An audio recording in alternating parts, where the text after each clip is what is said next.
गिरगाव मुंबईतली एक अशी जागा जिथे मराठी संस्कृती जपली जाते. फक्त मराठी संस्कृतीच नाही तर मराठी खाद्य संस्कृतीही जपली जाते. नमस्कार मंडळी, मी सिम्पली कविता.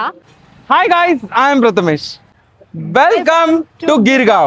नमस्कार मंडळी, आम्ही आज आलो होतो द गिरगाव किचन. मुंबईतली एक अशी जागा जिथे प्रत्येक घासासोबत पारंपरिक महाराष्ट्रीयन पदार्थांची चव अनुभवायला मिळते.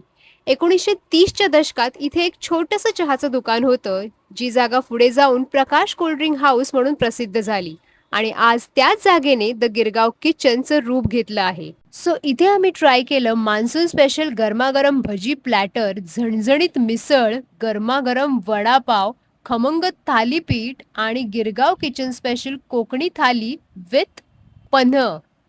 इथल्या प्रत्येक डिशमध्ये घरगुती चव, ताजेपणा आणि अस्सल महाराष्ट्रीयन फ्लेवर्सचा परफेक्ट बॅलन्स आहे. एकदा खाल्ल्यावर पुन्हा यावंसं वाटेल अशीच चव आहे. सो गरमागरम थाली समोर आली आहे, खूप भूक लागली आहे आणि मी थाली सुरुवात करते.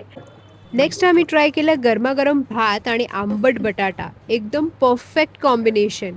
डिश जरी साधी असली तरी प्रत्येक घास हा खूपच कम्फर्टिंग होता.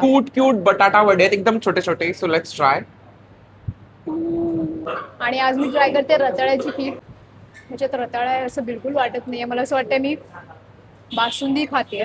कैरी पण हे गिरगाव किचन मध्ये खूप फेमस आहे. Okay, so let's let's try. Try. Cheers. So तुम्हाला सुद्धा जर चव, आपलेपणा आणि पारंपरिक महाराष्ट्रीयन पदार्थ हे सगळं एकाच ठिकाणी अनुभवायचं असेल तर द गिरगाव किचनला नक्की व्हिजिट करा.